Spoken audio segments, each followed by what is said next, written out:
célébrons le deuxième dimanche du temps de carême de l'année liturgique A. Nous allons lire l'Évangile. Évangile de Jésus-Christ selon saint Matthieu. En ce temps-là, Jésus prit avec lui Pierre, Jacques et Jean son frère, et il les emmena à l'écart sur une haute montagne.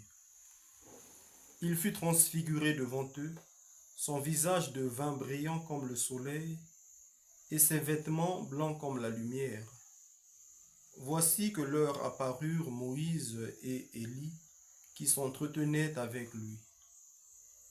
Pierre alors prit la parole et dit à Jésus, « Seigneur, il est bon que nous soyons ici. Si tu le veux, je vais dresser ici 3 tentes, une pour toi, une pour Moïse et une pour Élie. »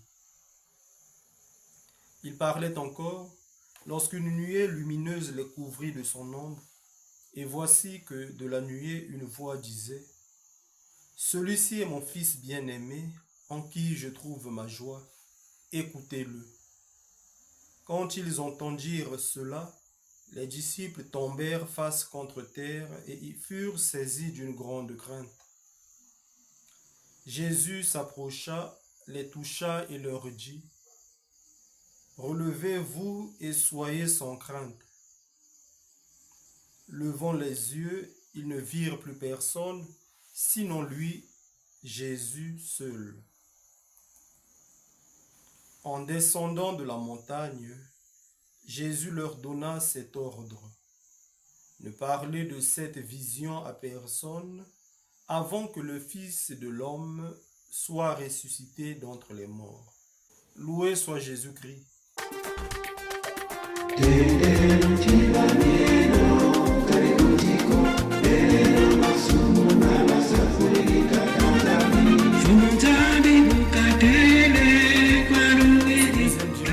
Le carême peut être appelé le dimanche de la transfiguration. Les textes liturgiques qui ont été proclamés nous invitent à tourner notre regard vers Abraham, modèle d'écoute et d'obéissance à Dieu, à gravir la montagne avec les apôtres Pierre, Jacques et Jean, son frère, pour faire la rencontre du Christ transfiguré. La première lecture nous présente le récit de la vocation d'Abraham.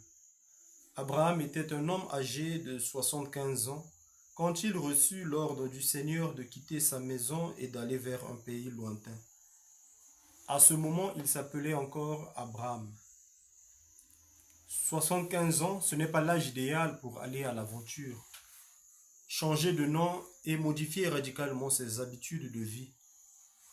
On pense plutôt à tirer un profit légitime de ce qu'on a accompli durant toute la vie, à se préparer calmement à la mort entouré des siens de son clan. Pourtant, Abraham abandonna tout et accomplit un acte de confiance radicale en Dieu. Son acte de foi dans le Seigneur était plus courageux, plus audacieux, en raison du fait qu'aucune descendance ne lui avait encore été accordée.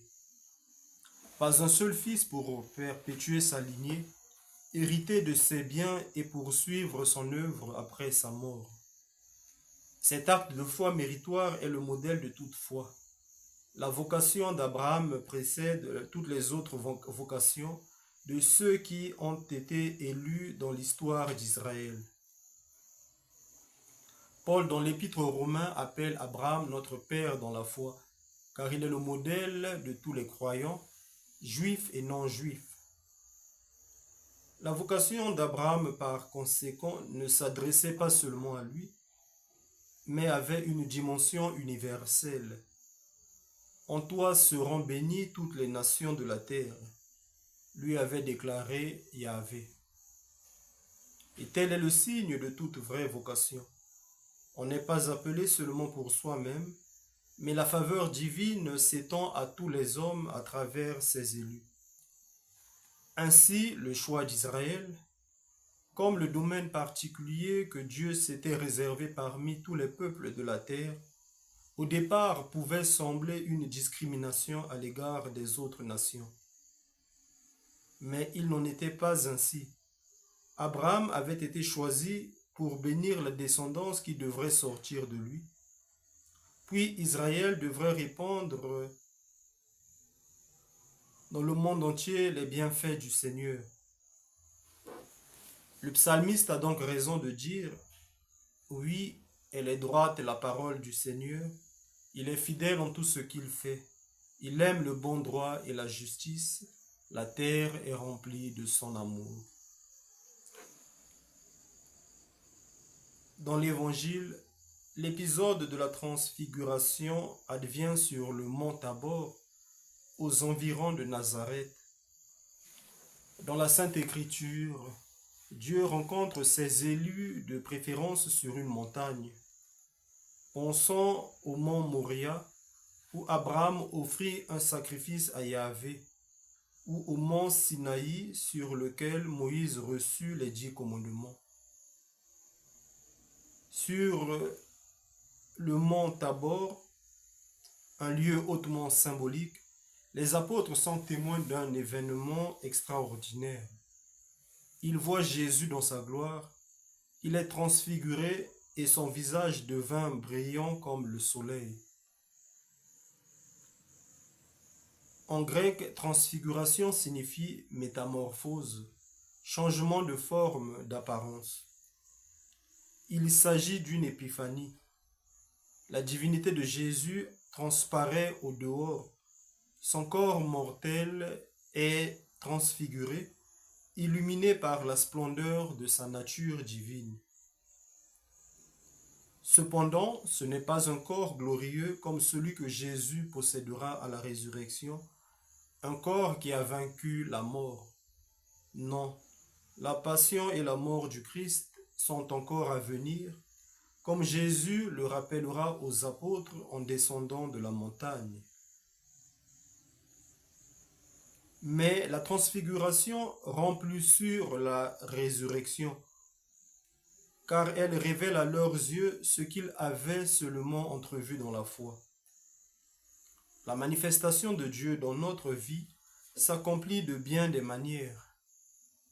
Il nous délivre d'une situation angoissante, il nous éclaire dans les moments de doute, il nous réconforte comme nous sommes abattus.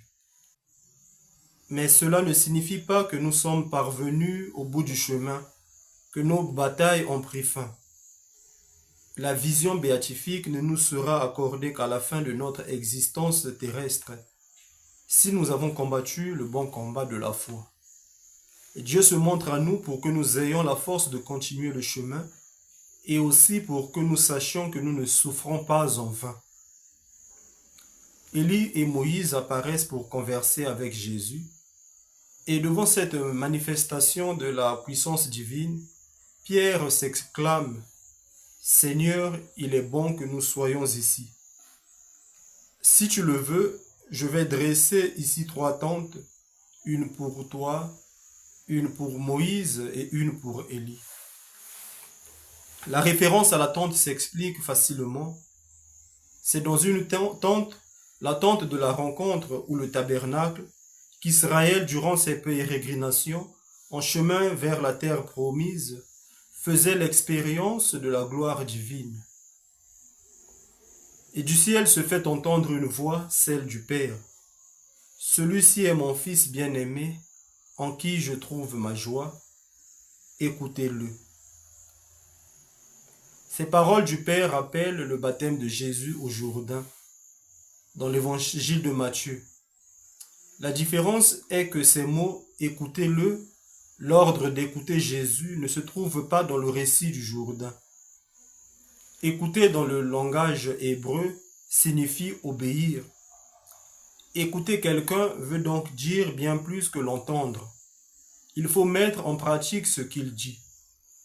Et comme Moïse avait dit au fils de Jacob, « Écoute Israël, le Seigneur est notre Dieu. » Et afin de ne pas laisser sortir de son cœur ce dogme central de la foi juive, chaque matin et chaque soir, tout juif pieux devait le prononcer.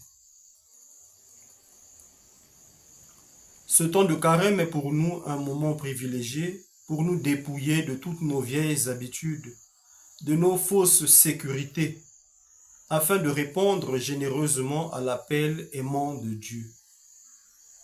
Imitons notre Père dans la foi, Abraham, qui a toujours cru en la promesse du Seigneur. Il a toujours fait confiance en Dieu, même quand les promesses de Dieu semblaient irréalisables. Et demandons aussi la grâce de savoir discerner la vocation sainte à laquelle Dieu nous a tous appelés, en prenant notre part des souffrances liées à l'annonce de l'Évangile. Amen.